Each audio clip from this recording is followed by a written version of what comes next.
who don't know what HIMSS is, that's the Healthcare Information and Management Systems Society.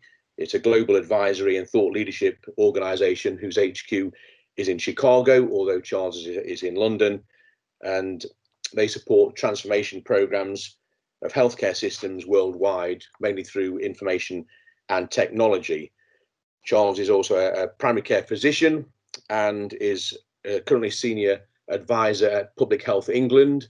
That may be another discussion for how long that particular arm's length body is going to exist, but as you know, that will be transforming itself over the next few months, but also does advice within NHS England. Charles is going to give us a whistle-stop tour of the world and looking at some of the work he's been doing, mainly related to HIMSS in 4 countries. So we'll be looking at, as you've seen it in some of the information and technology utilization in Israel, Japan, Finland, and Singapore, chosen specifically that they may have a support to some of the work being done on the digital development within the Isle of Man. And as our mantra is to produce the best health and care system for a small island in the world, hopefully getting some information from around the world will help that ambition.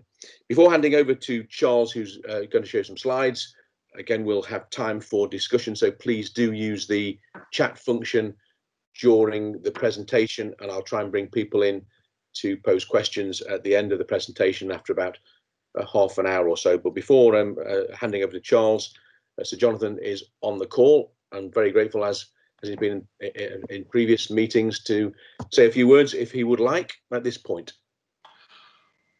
Thanks, James. The topic for today's webinar is really sort of relevant and links into 2 areas that were covered in the report that I wrote and following the review. One of which is the importance of health informatics and the opportunities coming from technology, and the other is the importance of actually looking outside the organization, outside the island, to get ideas and views of what happens elsewhere. Health and care systems across the world may be organized differently, but usually they're facing and dealing with the same sort of challenges. And many of them have been undergoing various forms of transformation in the way that they use health informatics to support the improvement and the delivery of health care. So it's really important and relevant to hear what Charles is going to talk to us about in terms of what other countries are doing, because that allows us to learn and to help model the future arrangements on the island. So Charles, over to you. Thank you, Jonathan, and thank you, James, and thank you, audience. I'm delighted to be here to have because of our small numbers, what is going to be a conversation, which is the way it should be. Before I have some slides to show, I'll try to go through these relatively quickly, but it's actually quite important to give a sense of what's happening globally, because healthcare, like everywhere, and here, like everywhere else in the world, we tend only to think of healthcare being pertinent in our own jurisdictions. And we're absolutely correct. You can't take healthcare from one jurisdiction and plonk it into another. But their healthcare systems are more similar than they are different. And that is something which is really quite important and enables us perhaps to learn not only from others' advances, but also from others' mistakes. So can we start the slide deck, please?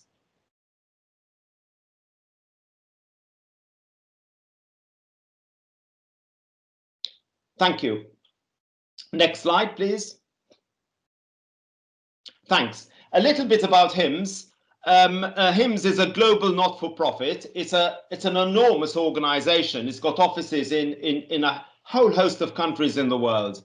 All I need to talk about are its vision and its mission, because that explains what it is. Its vision is clearly something which anybody would want to realize the full health potential of every human everywhere.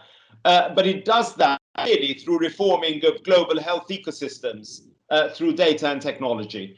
And of course, the world has changed. In the old days, data and technology was only the business of the chief information officers, but now data and technology is all over health and care, and so it's become everybody's business. And for that reason, we're in a situation where we're advising a whole host of governments globally in terms of what's happening all over the world. Next slide, please. And I'm incredibly privileged. I'm the chief clinical officer of this organization. And until I was put under house arrest because of COVID 6 months ago, I traveled the globe, really going from country to country. And because we are neutral and because we're a not-for-profit, we're used by governments and by very large health systems to really advise them around how best to transform their health and care systems. So we get permission to look under the bonnet, to look under the hood, to see what's working and what isn't. And I really think I should start by talking about where we are at the moment. And I have put this slide up, not because I want to talk about each one of those countries, because we'll be here all day, but really to note the differences. So if we think in terms of the US at the moment and Canada, start in North America, they're two health systems which are really very interesting in many ways. Canada is rather similar to the United Kingdom. It's a purely activity-based system. It's regionally based. There is no real governance, however. It's only activity. And for example, concepts like QoF or concepts like population health are talked about, but not within the metrics. The US is a wonder of a health system. It isn't a health system. It's a commodity. Health in the United States is a commodity, and what that means in essence is that it has the potential to provide the best health system for an individual in the world, and I really do mean that. If you have a non-communicable disease, the US could probably provide you with the best care to manage your risk factors and to ensure you actually get the best possible outcome anywhere in the world. It's very biomedically focused. And it's completely incapable of managing a pandemic, as we have seen, partly because of the regionalization. Of course, each state is different, but also because it doesn't understand the concept of my health is dependent on somebody else's health. And in a pandemic, which is infectious, of course, that is indeed the case. So we're in a situation in the US where you can manage an individual absolutely perfectly, but you can't manage that individual perfectly if he's got to get the infection from people around him. Moving on to Africa, and people ignore lower and middle income countries, and in many respects they are the up and coming organizations and countries, because they are really developing health and care quicker than anybody else. And why is that? Two reasons. One, because they don't have to spend the time dismantling structures which were suitable for the 20th century in the 21st. The structures don't exist. So they can build anew, and that, of course, is really useful. And secondly, because of their level of communications is so high compared to us, that there are significant advantages. For example, in Nigeria, there is a system of micropayments which exists whereby you can use your mobile phone to deliver that. It also acts as the route for you to pay your commodity bills, to pay your electricity, your water, and everything else. And it's used as the medium of communication between health system and individual. It doesn't have to, they don't have to go through the pain of dismantling the analog systems which exist in the developed world. Similar with Tunisia and South Africa. Of course, they have their problems, but there are really quite significant advances going on over there. In Asia and the Middle East, it's a place of wonder in many respects. The Emirates, Saudi Arabia is quite incredible, and really the place has changed really quite dramatically from what I remember 10 years ago to what it is now. Where it's very odd, you're having a conversation with people in government and they're wearing 14th century clothes, but they're graduates of Harvard, MIT, and really as knowledgeable as anybody around this whole world of health and care. So they're really moving very quickly around changing and reforming their health and care system into something which I think will be one of the best in the world. And of course, we have to mention two countries, especially as we're talking about the Isle of Man, because the Isle of Man is special because it's small. And what's obvious is small countries have a different lexicon when it comes to health and care. Small countries can do things which large countries can't. So Singapore is particularly important because Singapore is only 2 million people. I mean, you're 85,000, Todd, but 2 million is pretty damn small, a small city state. And Israel is also really interesting because of their technology, of course. They used their military technology in healthcare really extensively and have one of the most advanced systems in the world. And I'll be showing a short video from Israel, which will demonstrate that, things which are happening now. Japan, another place of wonder, a place of wonder because of the way they have adopted technology in the treatment and management of non-communicable diseases, as well as the developing countries. And South Korea, you have to mention, because they're so much in love with technology, even when they're not quite sure how to use it, they just love it.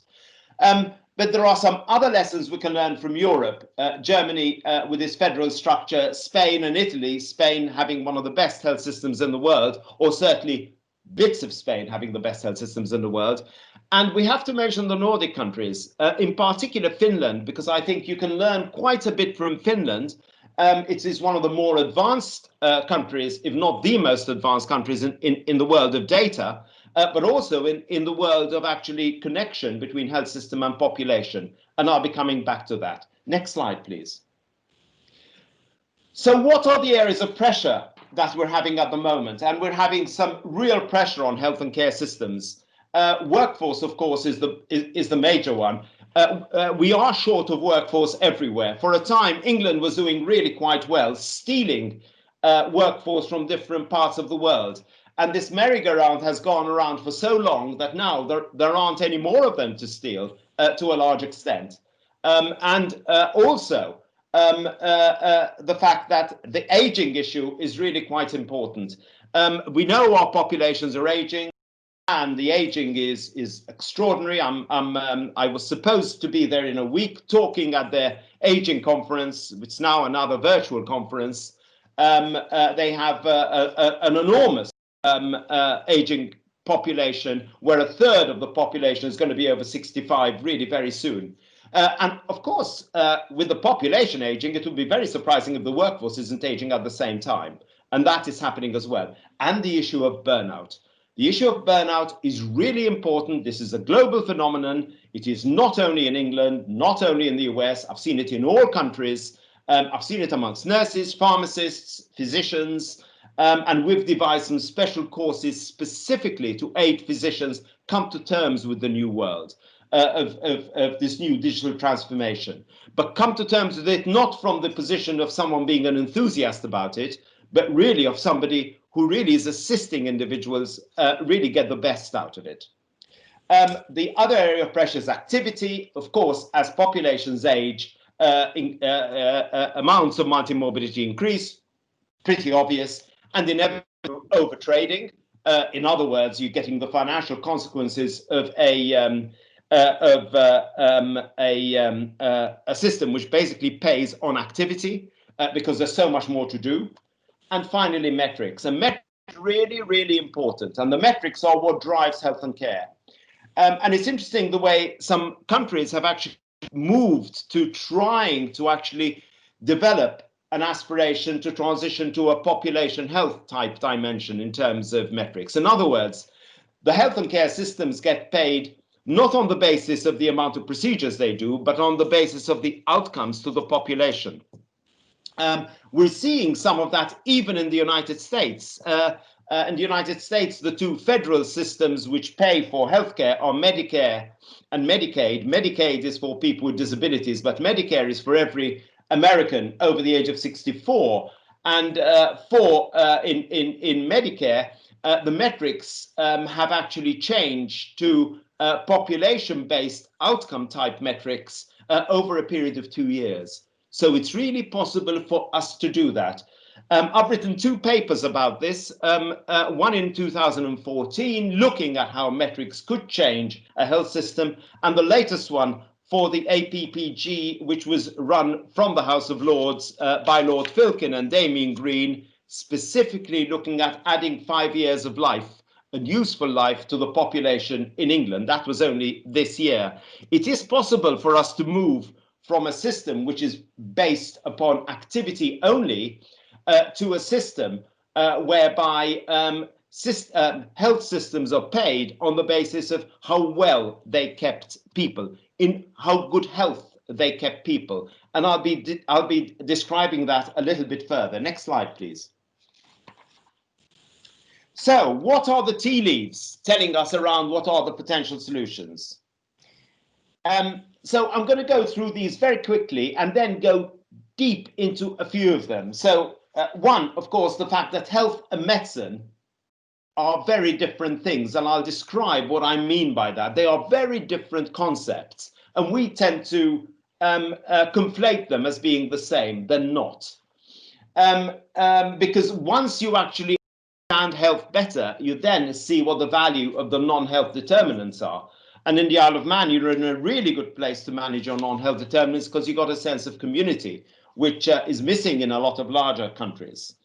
And we know in terms of non-health determinants that on the basis of outcome, they are responsible for perhaps 80% of the value, with the biomedical bit only really 20%. Metrics, I've mentioned already.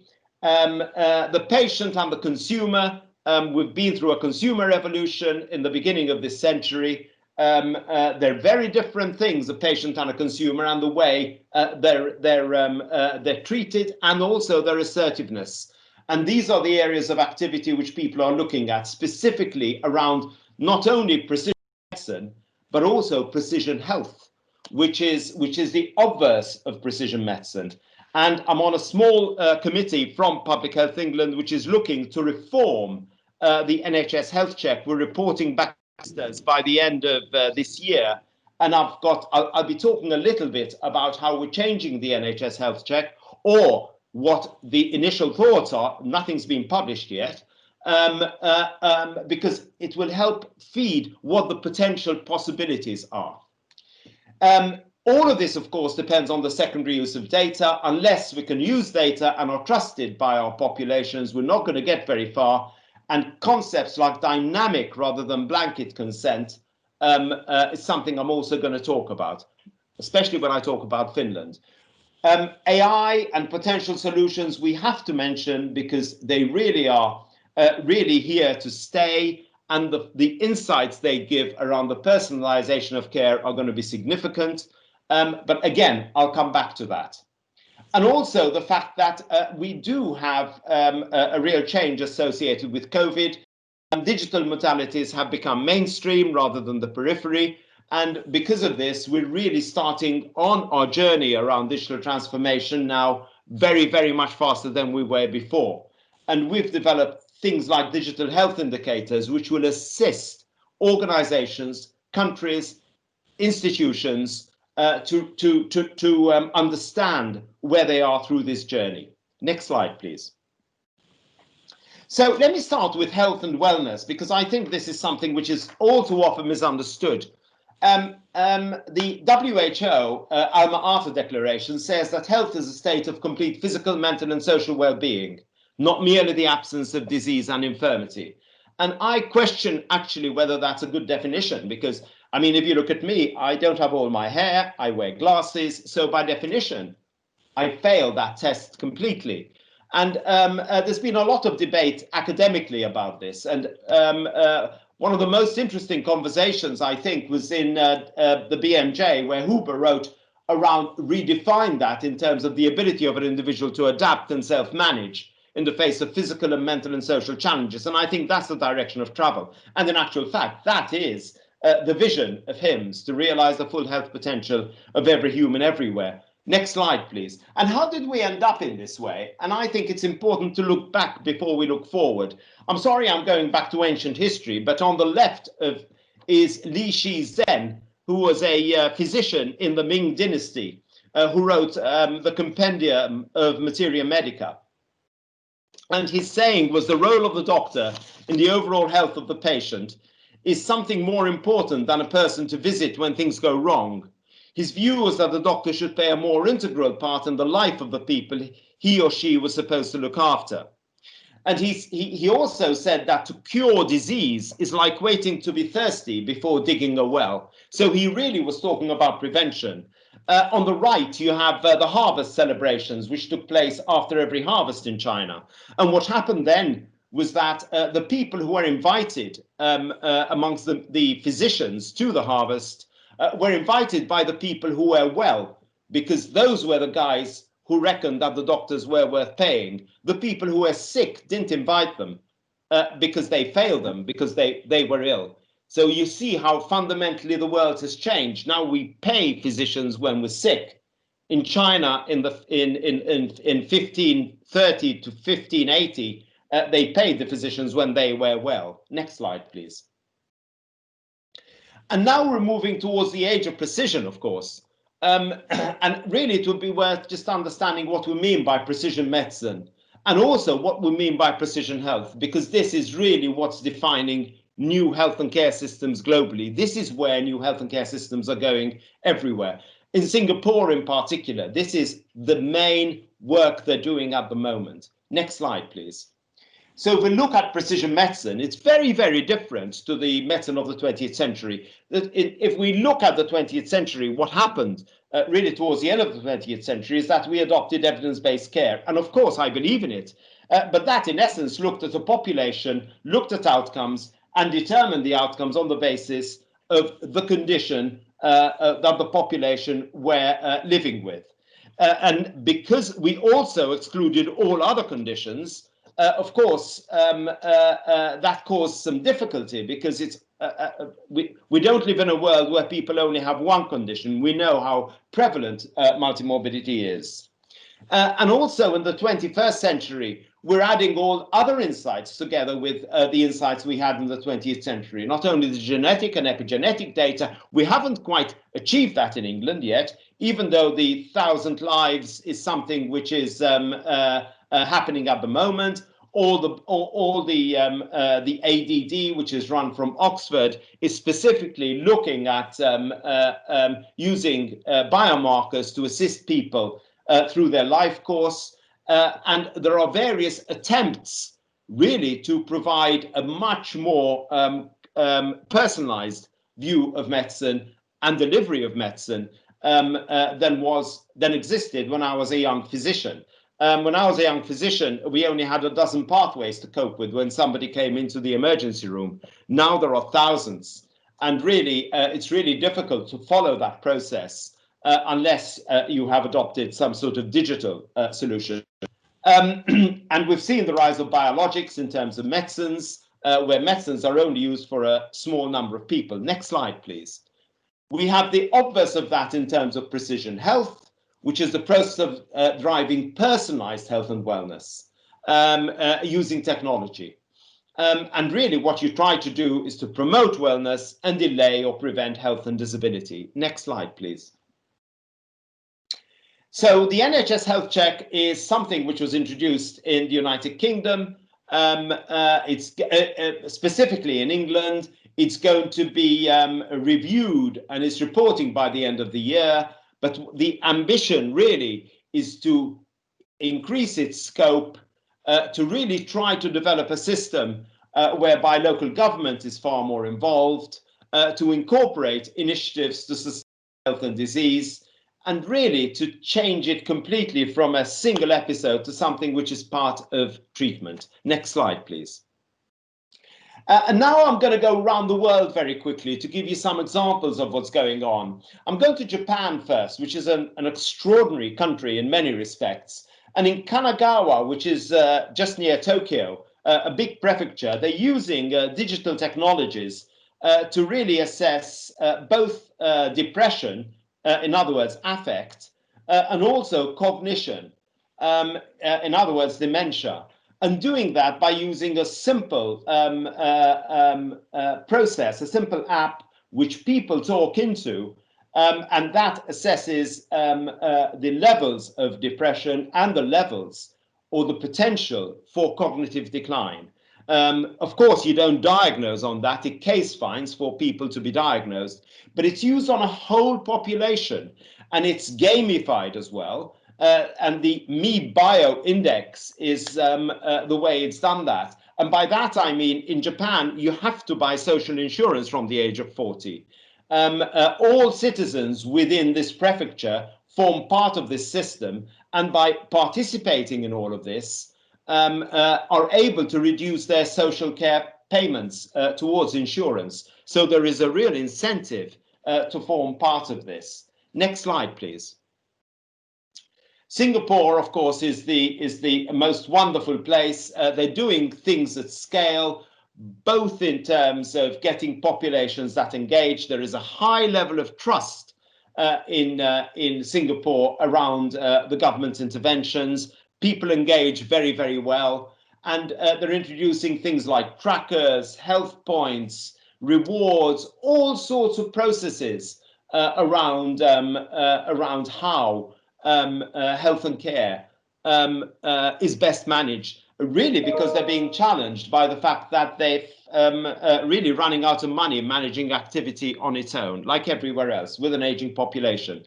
There are some links in these slides which you're welcome to have and follow, which will give you some more information about this. Next slide, please. And this is where I want to show a little video, if I may. And there's a YouTube video at the bottom. Clalit is an integrated healthcare system. 40% of the population in Israel are part of this system. So in many respects, it could be like Manx Care.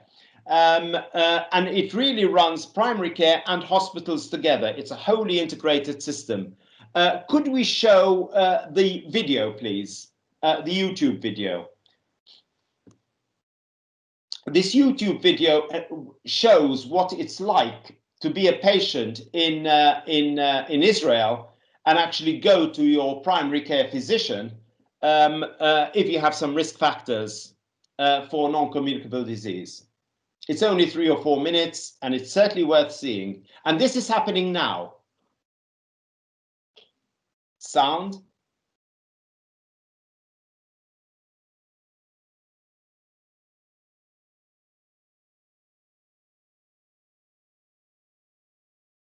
We don't seem to have sound.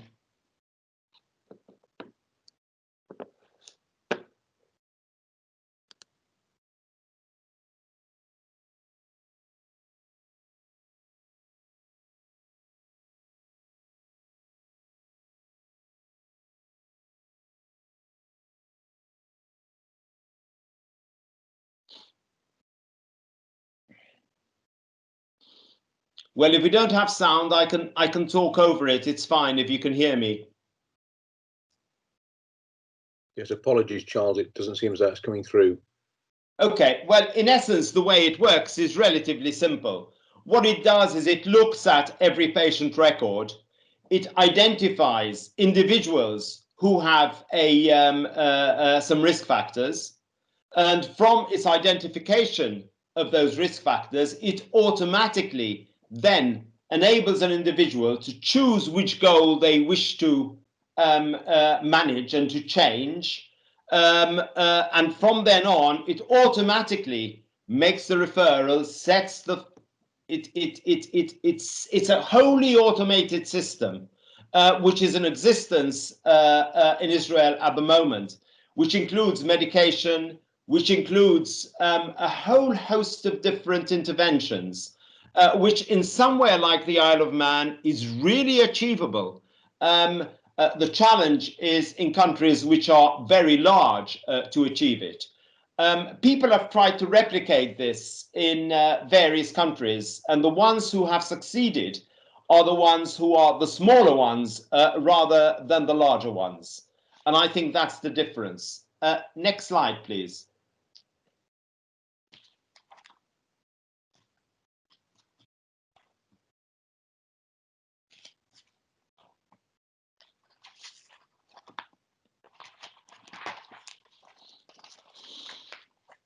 And I'm practically at the end of the presentation now, because I want to leave some time for questions, which is really important, and discussion. Next slide, please.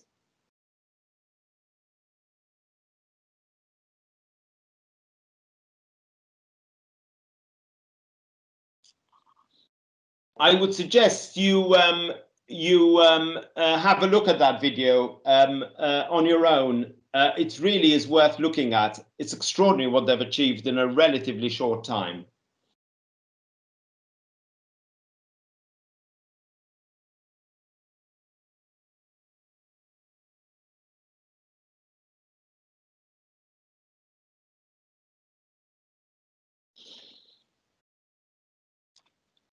If we're having difficulty with the slides,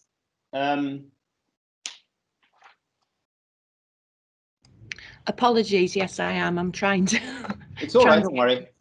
We'll wait for a second. If not, I'll talk instead.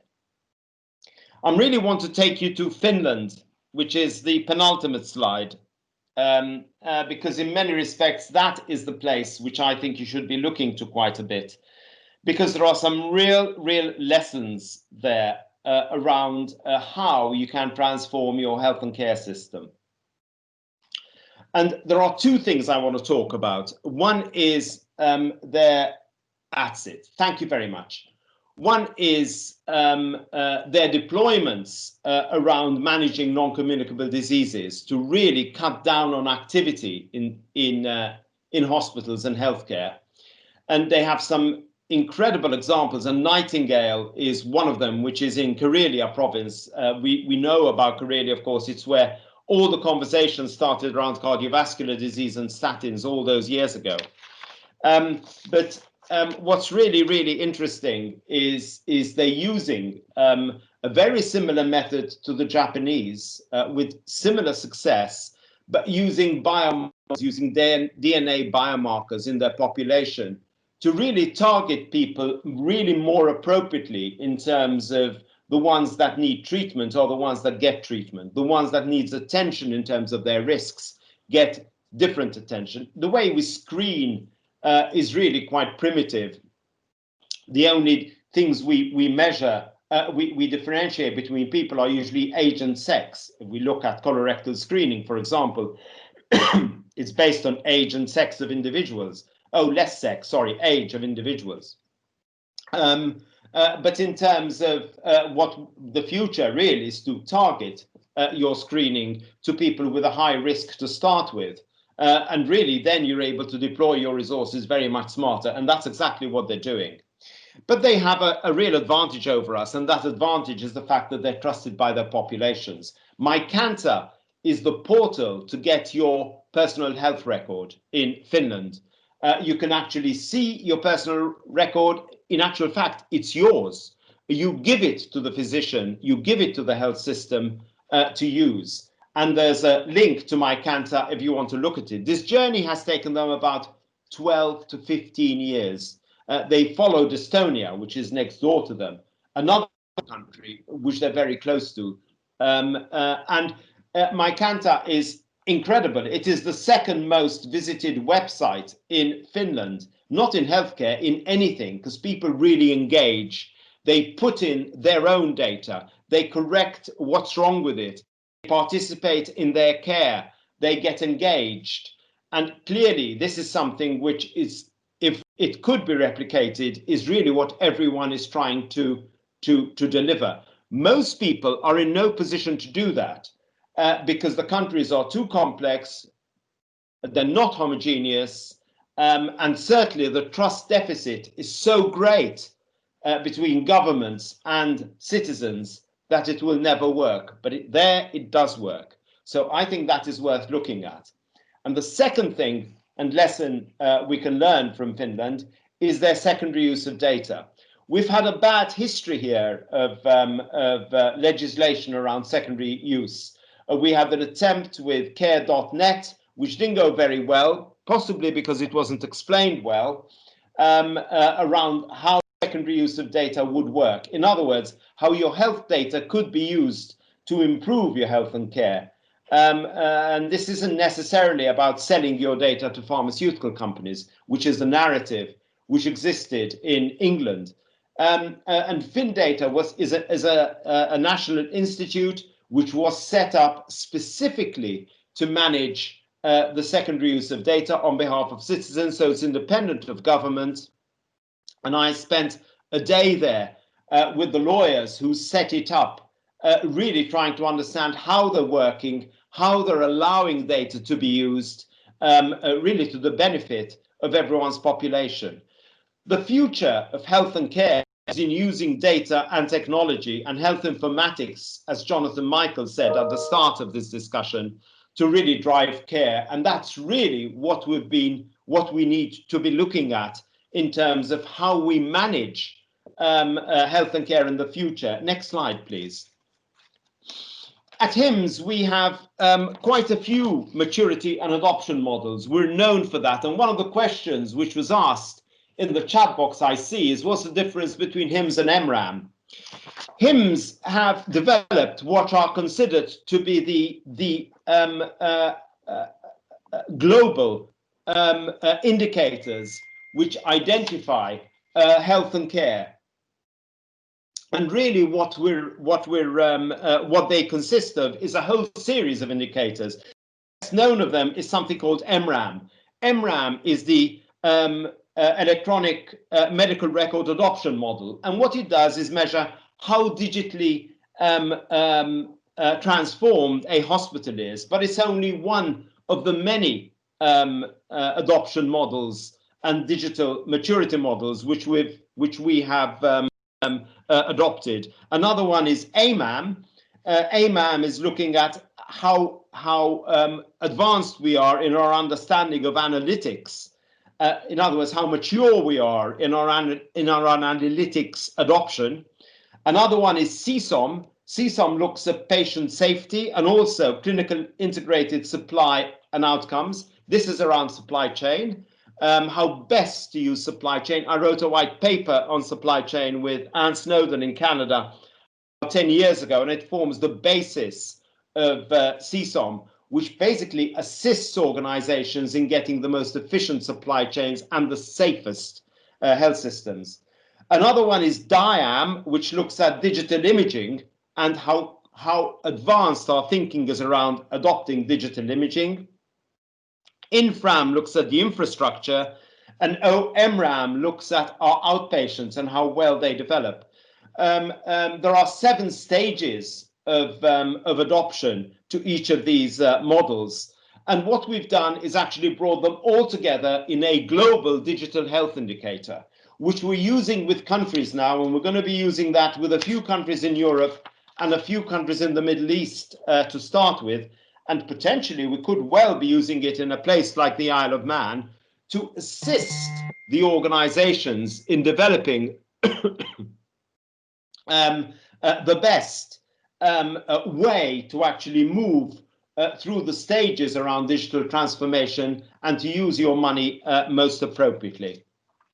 I think with that, because of the time, I think I better pause because it's been prattling on for half an hour. So it's important to give people a little bit of time. Thank you. Charles, thank you. At this point, many chairs or coordinators say the word tour de force. I think we'll have to add tour de monde as well. Thank you for that whistle-stop tour and some of the information from how other systems and other healthcare systems are developing their reform programs. I guess one of the first messages is there's no ideal system, but we'll come back to that. Thanks. I didn't get to give the proper thanks to Sue Taylor, who also had a tour de force in helping us with the slides, and thank you, Sue, for doing that. Possibly just to say to colleagues on the meeting that we are recording this, and quite quickly we can load this onto the Isle of Man Cabinet Office website for future reference, where we have the other presentations as well.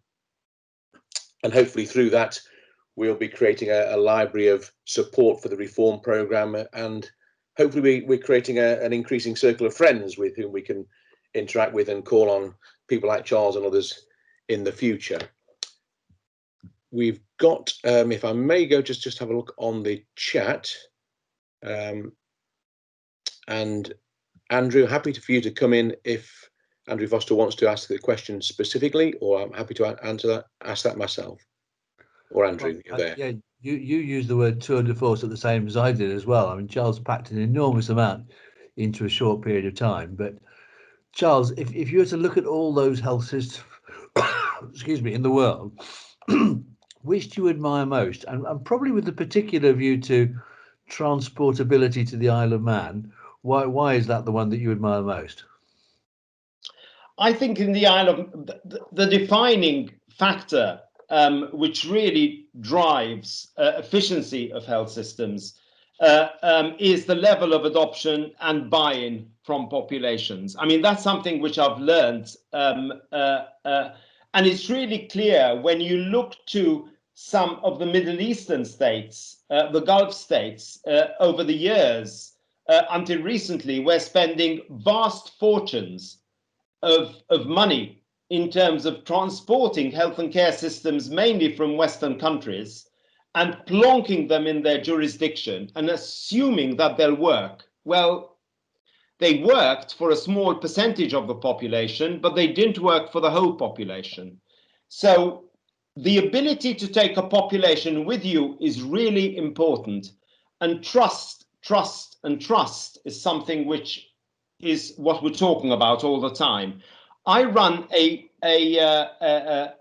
group of nations meeting for the European Union, which is based around the Nordic nations. So, you know, the Nordic Baltic countries, together with Northern Europe, looking at what is stopping them getting to where they need to in terms of health and care. And where they end up is we have a trust deficit in a lot of countries. In other words, people don't trust their health providers, which often are governments, to be able to deliver them. Now, the people who've made most impact on all of this are really, I have to mention the Finns, but they are unique in some respects because they're surrounded by the North Pole on one side, Russia on the other. So they have to help themselves. They are forced to help themselves.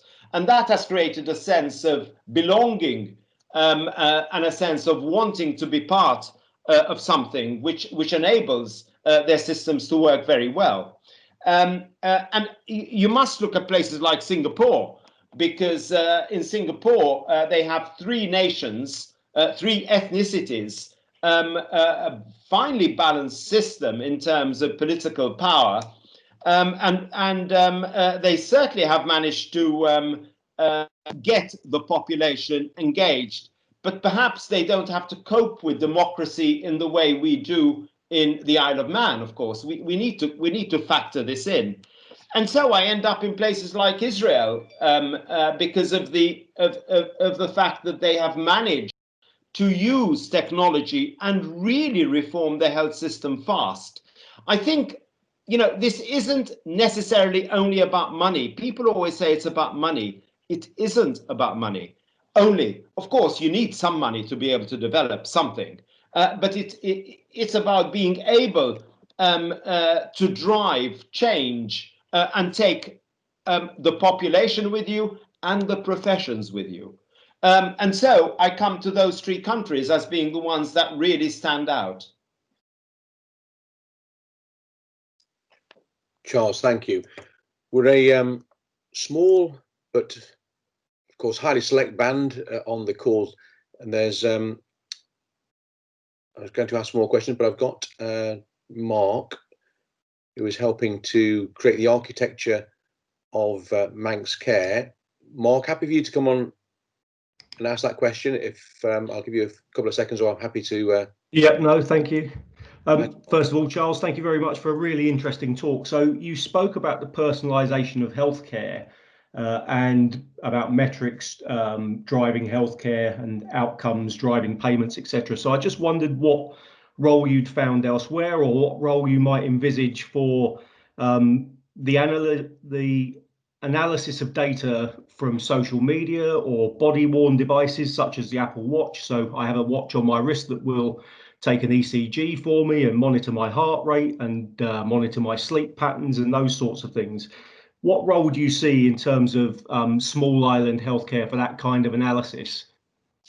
Enormous role. Thank you for that question. Absolutely enormous role.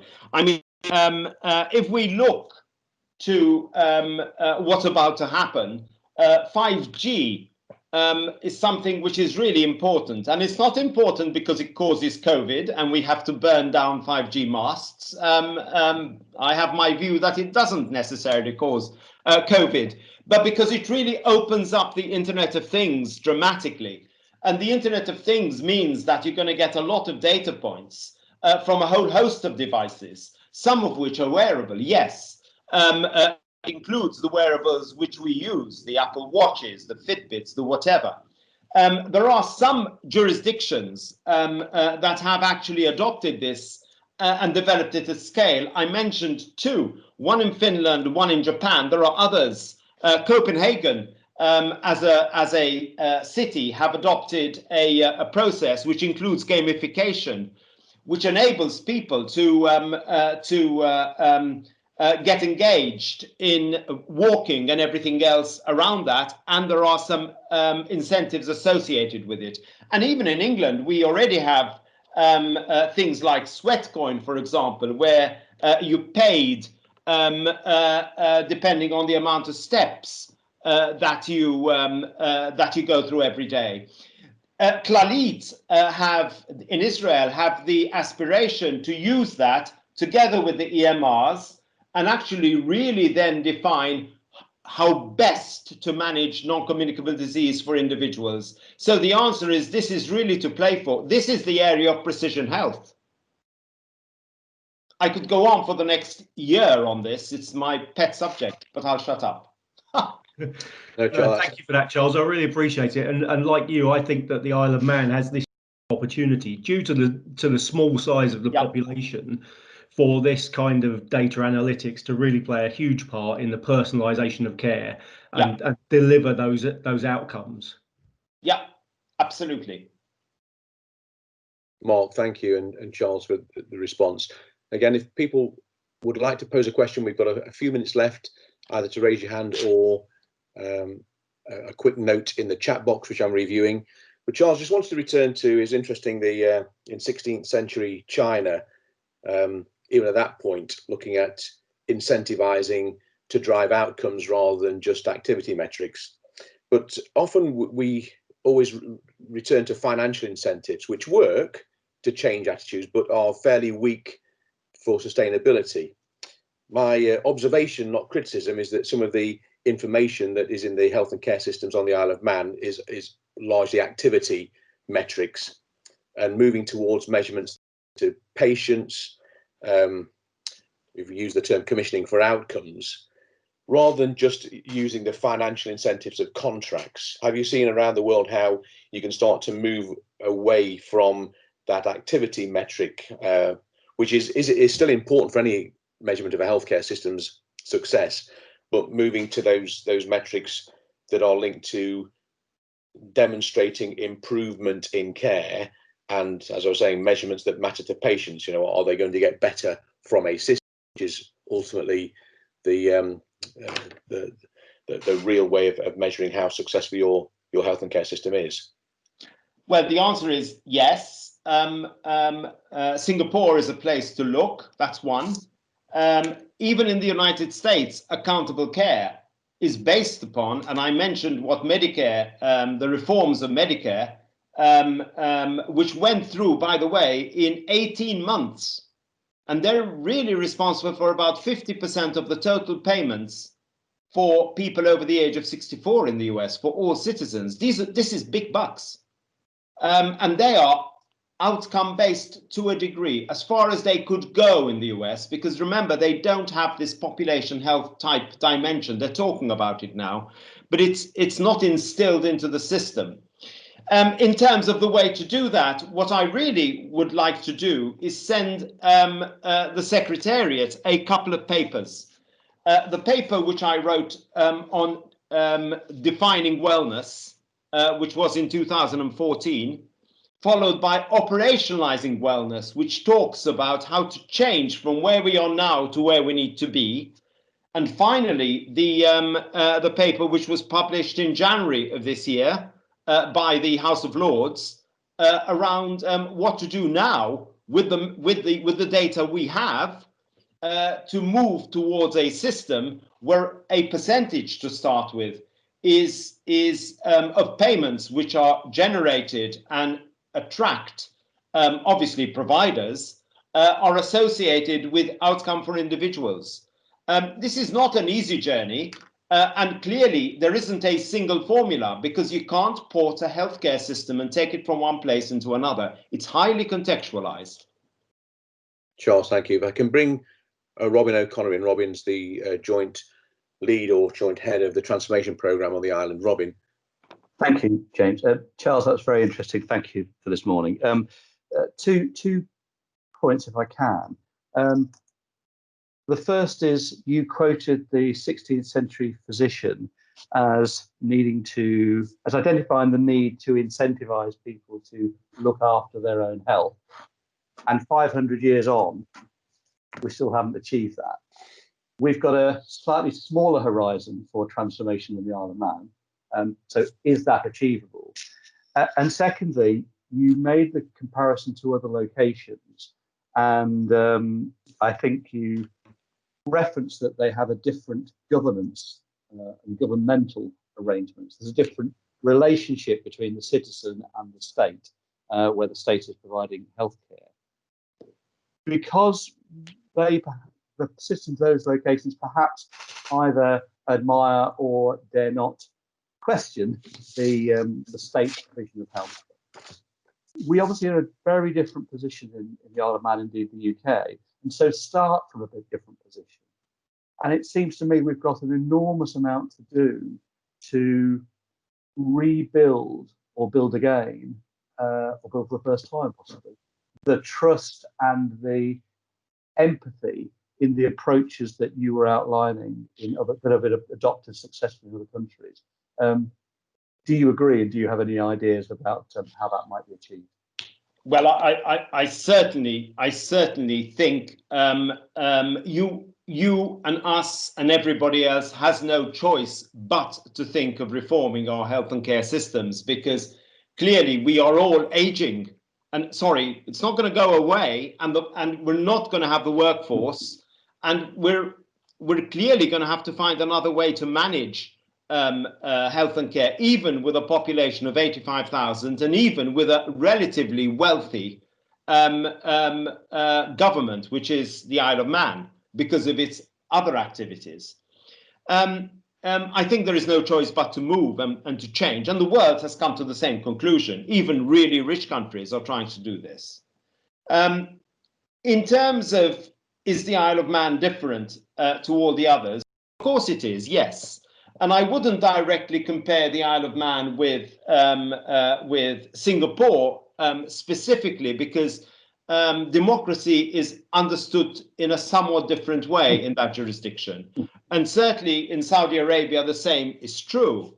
So there are differences. But Finland is a Western democracy.